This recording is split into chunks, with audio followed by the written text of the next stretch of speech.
আসসালামু আলাইকুম ওয়া রাহমাতুল্লাহি ওয়া বারাকাতুহু। ইন্নাল হামদালিল্লাহ ওয়াসসালাতু ওয়াসসালামু আলা রাসূলিল্লাহ। সম্মানিত দর্শক শ্রোতা, মসজিদে আজান হয়। আজানের পরে যখন জামাত শুরু হবে তার পূর্বে ইকামত হয়। ওই ইকামত একজন যদি আজান দেয় তাহলে অন্যজন ইকামত দিতে পারবে কিনা, এরই ব্যাপারে একটি হাদিস আজকে আলোচনা করব ইনশাআল্লাহ।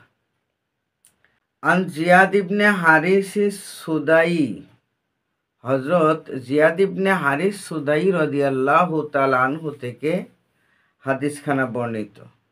ক্বালা, তিনি বলেন, আমারানি রাসূলুল্লাহি সাল্লাল্লাহু আলাইহি ওয়াসাল্লাম,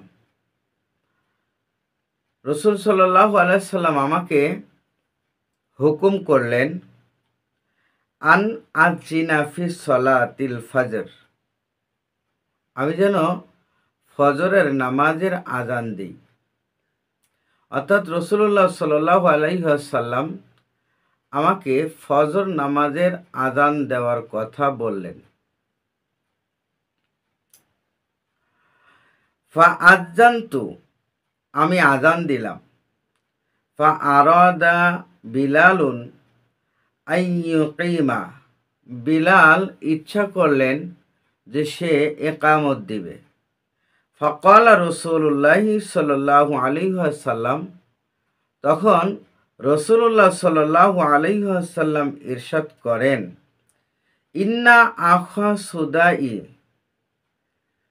কদ আযানা ওয়া মান আযানা ফা হুয়া ইউকিমু, যেহেতু সুদাই আজান দিয়েছে সুতরাং সুদাই এই ইকামত দিবে।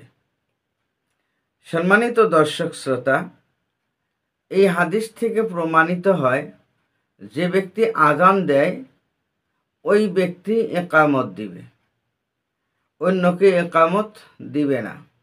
তবে এই ব্যাপারে ইমামদের মধ্যে মতানৈক্য রয়েছে, আসলে এই ব্যক্তি ছাড়া অন্য কেউ দিতে পারবে কি না। এ ব্যাপারে ইমাম শাফি রহমাতুল্লাহ আলাইহি বলেছেন যে একজন আজান দিলে অন্যজন ইকামত দেওয়া এটা মাকরুহ। কিন্তু আহনাফের অভিমত হলো যে মাকরুহ ব্যতীতই অন্যজন ইকামত দেওয়া এটা বৈধ আছে, এতে কোনো সমস্যা নেই। সম্মানিত ভাইয়েরা, এই জন্য আমাদেরকে শুধু হাদিস পড়লে হবে না, হাদিসের ব্যাখ্যাতেও যেতে হবে। তবে হ্যাঁ, উত্তম কাজ হলো যে ব্যক্তি আজান দিয়েছে সে ব্যক্তি ইকামত দিবে। এখন ওই ব্যক্তি যদি ইকামত দিতে অপারগতা প্রকাশ করে বা কাউকে যদি বলে যে তুমি ইকামত দিয়ে দাও, তাহলে সে ক্ষেত্রে ইকামত দিলে কোনো সমস্যা হবে না। আল্লাহ পাক আমাদেরকে বুঝদান করুন, আমিন। ওয়া আখির দাওয়ানা আনিল হামদুলিল্লাহি রাব্বিল আলামিন। আসসালামু আলাইকুম ওয়া রাহমাতুল্লাহি ওয়া বারাকাতুহু।